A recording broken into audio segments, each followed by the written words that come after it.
seja muito bem-vindo ao Conversa Diária. Aqui no meu, no seu, no nosso bate-papo leve e descontraído. Aqui nós temos hoje um convidado para lá de especial. Ele tem muita história bacana para contar para gente. Ele começou aos 14 anos na Rádio Escuta. Oh, isso mesmo, é Rafael Antônio.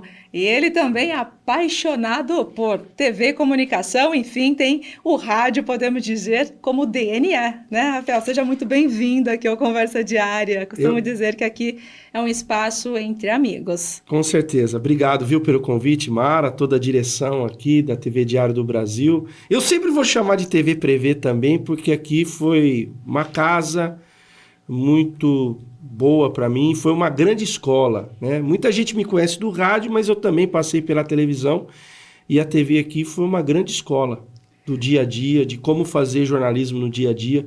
Foi uma passagem muito bacana por aqui também. E muito bom, a gente quer saber aí da sua história, como que você iniciou com o rádio primeiramente, conhecendo um pouquinho sobre Rafael Antônio, né? Porque 14 anos é muito jovem, já sabia o que queria fazer desde muito pequeno.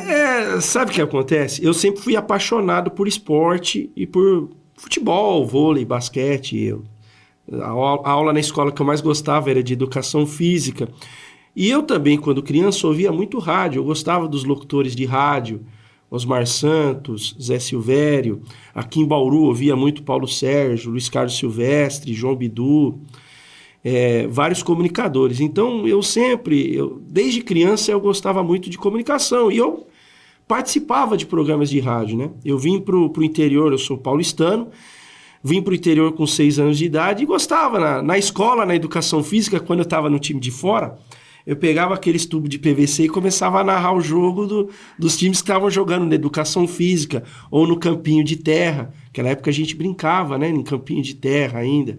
Era um outro momento, uma outra geração, né, do que é hoje. Hoje a criançada fica muito no videogame, no condomínio, no celular. Minha época não, minha época a gente jogava bola na rua, jogava bola no campinho, cortava bambu lá em Agudos no córrego da Dona Páscoa, jogava bola. Então, era uma vivência muito diferente do que é hoje. E a minha paixão eu sempre fui apaixonado por rádio, e eu era ouvinte de rádio. Eu brinco que o Franco Júnior foi o primeiro culpado. Por que o Franco Júnior foi o primeiro culpado? Eu tive 3 grandes culpados no rádio. O Franco Júnior foi o primeiro porque ele fazia o Samba e Bola, e era um programa de música com palpite de jogo de futebol, e eu dava o palpite e sempre narrava um lance de um time. Um domingo era do São Paulo, do Santos, do Corinthians. E sabe aquele ouvinte que participava todos os domingos? Mas eu era criança, tinha 13 anos, 12, 13 anos. Eu brincava. E os ouvintes gostavam. E até que um dia eu fui na rádio. Fui lá conhecer o Franco Júnior, fui conhecer o pessoal da rádio. E na época ele era plantonista esportivo. E como ele era plantonista esportivo, naquela época, hoje está tudo no celular. Naquela época, estou falando 1994, não existia internet ainda. Para a gente conseguir resultado de outros jogos dos adversários do Noroeste, ou você ligava por telefone nas outras rádios dos adversários para perguntar o resultado, então você pegava aqueles rádios antigos, Transglobo, e ficava ouvindo os times grandes. Então, isso que era o rádio escuta. Então, um belo dia eu conheci, comecei a pegar amizade, e aí eu cheguei para ele na maior cara de pau.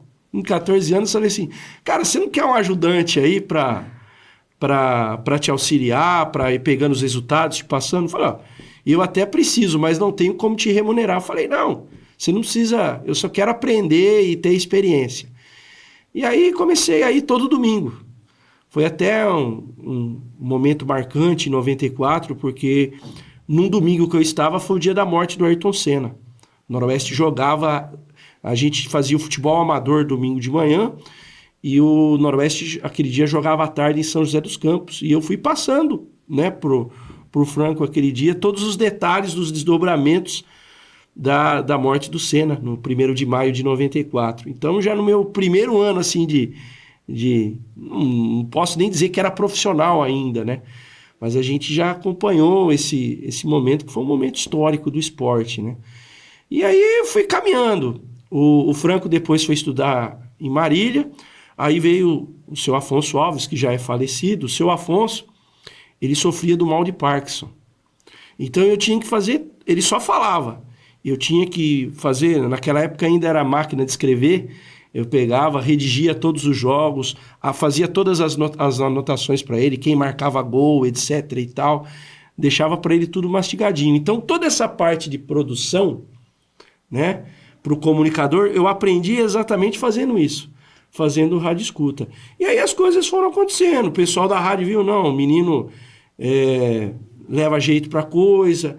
Aí veio o segundo culpado, que é o professor Antônio Carlos de Jesus, já falecido, foi diretor da FAAC na Unesp.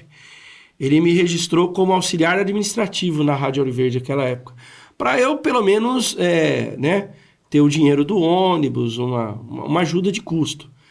E aí eu comecei naquela época eu estudava, fazia o colegial, num período eu estudava e no outro eu ia na rádio para ajudar na produção do programa de esportes, que era o Show de Bola do Timão, às 6h20 da tarde. Era das 6h20 às 7h.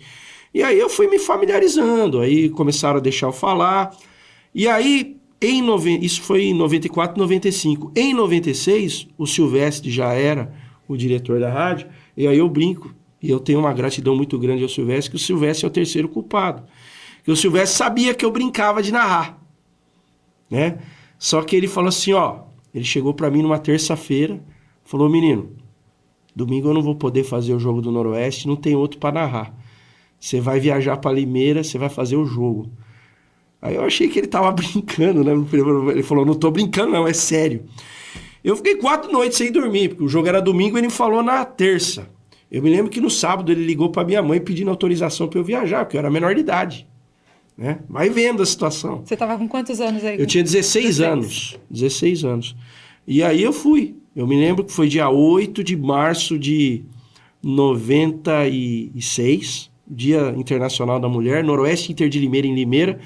Eu narrei, Reinaldo Cafeu, que hoje está na 96 FM, era o comentarista, J. Augusto era o repórter e o finado Antônio César Coelho era o técnico de som.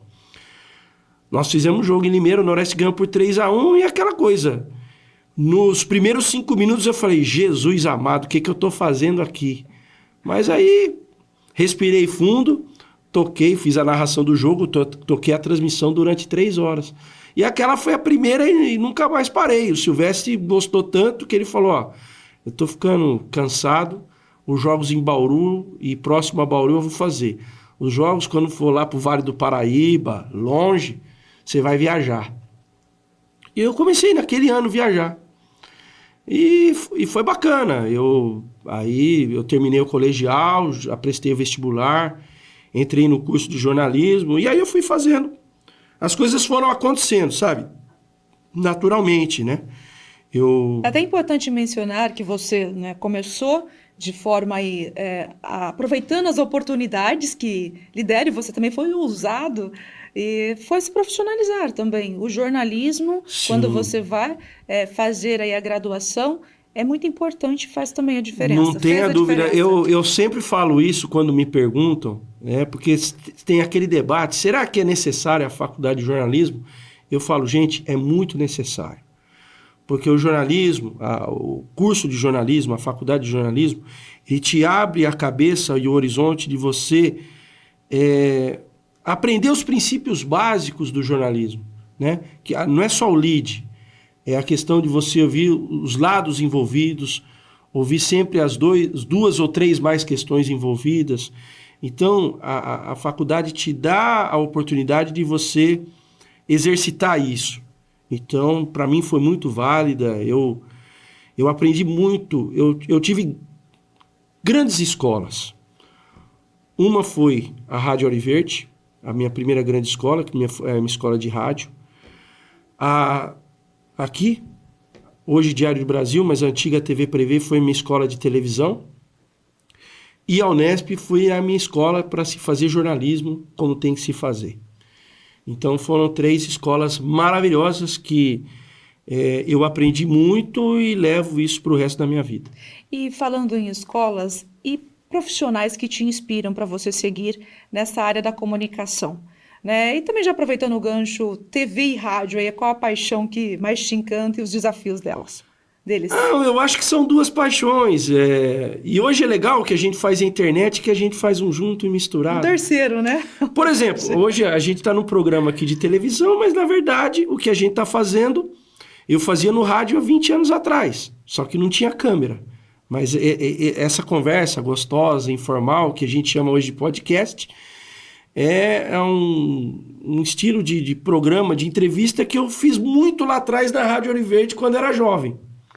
Então, Em relação aos desafios para você do rádio e da TV, qual que você acha assim, mais desafiador e por quê?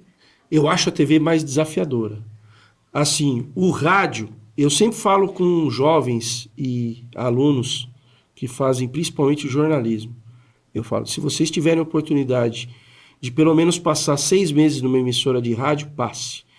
Se na emissora de rádio você puder fazer jornalismo policial e esporte, melhor ainda. Por que eu digo isso? É o dom do improviso. Eu poucas vezes fiz televisão com teleprompter. Eu fiz teleprompter aqui na hora do enfoque regional, tinha lá o teleprompter, você tinha que ler o teleprompter.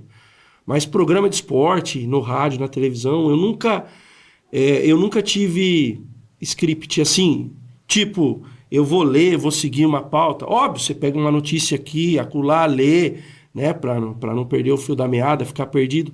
Mas, tipo, a escola que o rádio me deu, o rádio AM me proporcionou, o antigo rádio AM, eu sempre aprendi a fazer as coisas no improviso.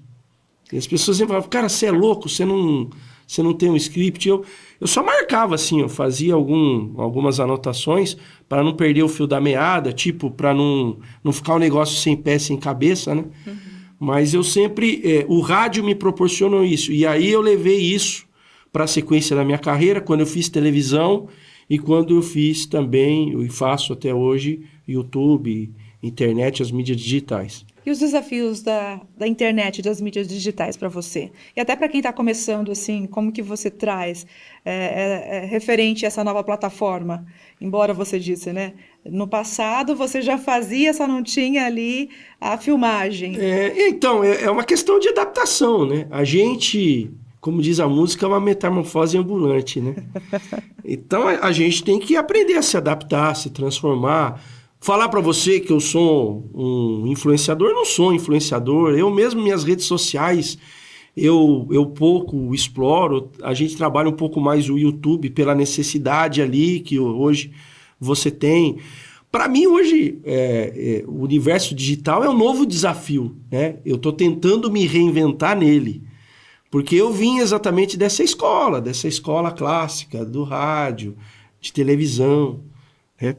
Aqui, o que foi muito importante aqui na minha passagem pela Diário do Brasil, TV Prevê, na época, foi... Eu lembro que eu fui contratado pelo Samuel Ferro e eu tinha que fazer como você faz no seu dia a dia, reportagem de manhã. Eu lembro que a nossa reunião de pauta aqui era umas 8h30, 15 para as 9. Eu saía às 9, tinha que fazer 2 matérias na rua, aqui em Bauru, às vezes até na região. Tinha que voltar para a TV às 11 e editar o material das 11 ao meio-dia, porque na época a ilha de edição era a ilha de exibição. Aonde eu estou querendo chegar com tudo isso? Por que foi uma grande escola? Porque eu aprendi a produzir e pensar rápido. Eu não podia ficar enrolando muito na minha matéria, demorando muito. Eu tinha que ser objetivo, porque você tinha o deadline. E o nosso deadline na época era muito apertado. Então, me ajudou muito, porque depois que eu saí daqui, eu fui trabalhar na Bandeirantes, eu lembro que eu fazia reportagem em Bauru, Marília, Botucatu, Ourinhos. Eu cobria um raio de Lins, eu cobria todo esse raio de 100 quilômetros. E minha chefe ficava admirada da rapidez com que eu produzia e elaborava as matérias. Eu falei, eu devo isso à emissora anterior. E todo esse período seu na comunicação, tanto no rádio quanto na TV, você tem histórias, com certeza, muitas interessantes para contar para a gente. Lembra de alguma marcante? Nossa, são tantas. Eu não vou conseguir contar todas. Mas eu brinco. Eu trabalhei muito no rádio esportivo, continuo até hoje, né? Até hoje eu faço esporte, faço vários eventos. Eu brinco que eu nunca ganhei dinheiro com o jornalismo, com a comunicação, mas eu ganhei uma coisa que foi conhecer lugares.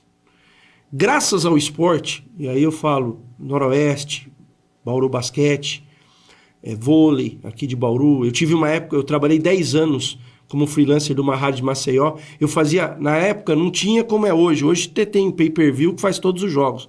Na época não tinha. Então eu trabalhei 10 anos para 3 emissoras de Maceió. E o que eu fazia? Eu narrava jogo do CRB ou do CSA, pelo Brasileiro da Série B, ou Copa do Brasil, de Brasília, Goiânia até Porto Alegre. Na minha primeira saída da Auriverde, com a indenização que eu recebi, né, do acerto, eu comprei um equipamento de rádio, comprei um microfone, uma mesa de som, uma mesa de retorno. Então eu viajava, né, com o meu equipamento e fazia o jogo pro pessoal.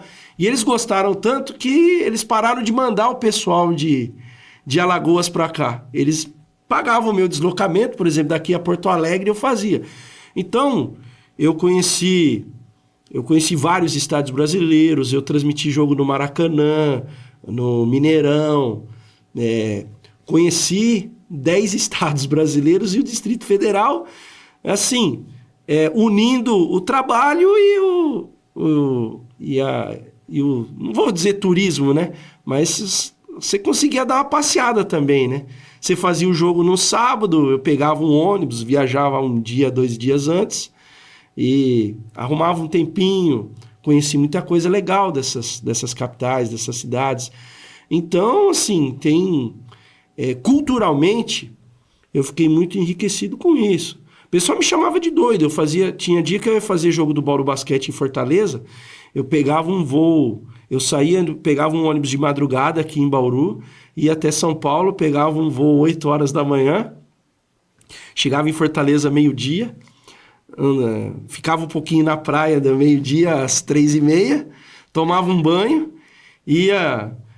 tomava banho naqueles chuveirinhos da praia mesmo, sabe? Aí ia pro ginásio, fazia o jogo, terminava o jogo, ia pro aeroporto, ficava esperando o voo da madrugada para vir embora. Ou seja, um apaixonado pela comunicação mesmo. Né, então assim, tem muita... Realmente. Falar para você, histórias marcantes, eu tenho várias. Nós vamos contar logo mais aí, alguma de sua escolha, nós vamos para um rápido intervalo, mas a gente volta já. E você, está gostando? Não sai daí que a gente volta já já.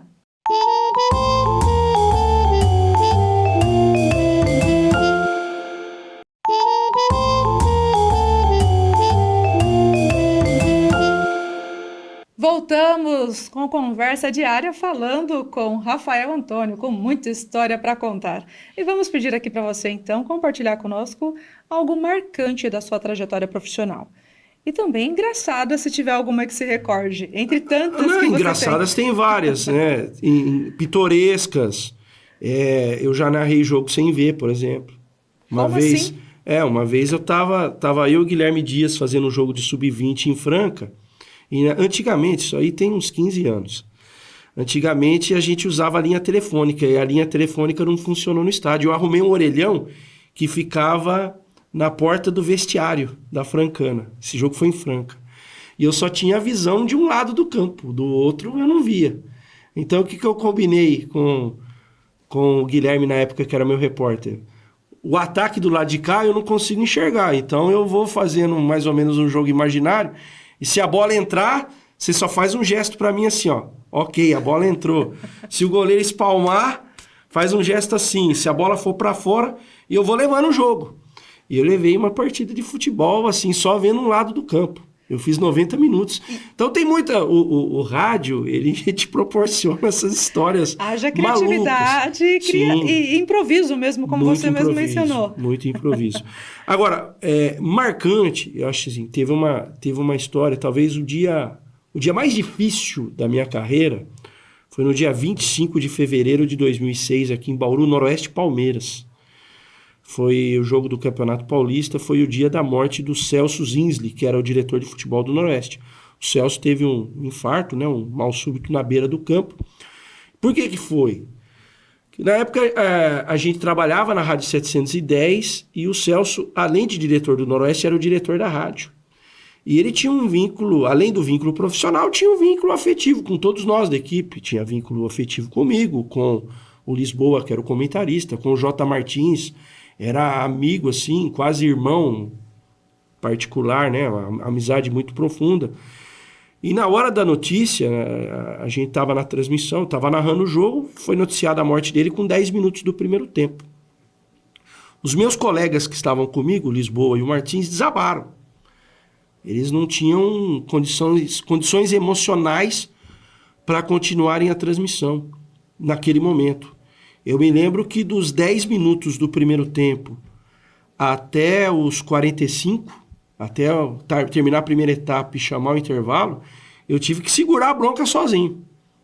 E você imagina, segurar a bronca sozinho, uma transmissão, narrando um jogo, e você também sente, né? Porque era uma pessoa...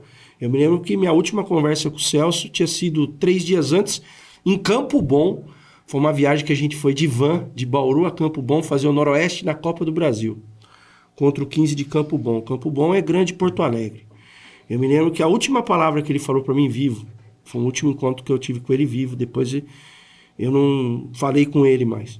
Ele falou, você que é o mais ajuizado aí, tá reservado o quarto de hotel para vocês dormirem aqui em Novo Hamburgo. O Noroeste estava concentrado em Novo Hamburgo.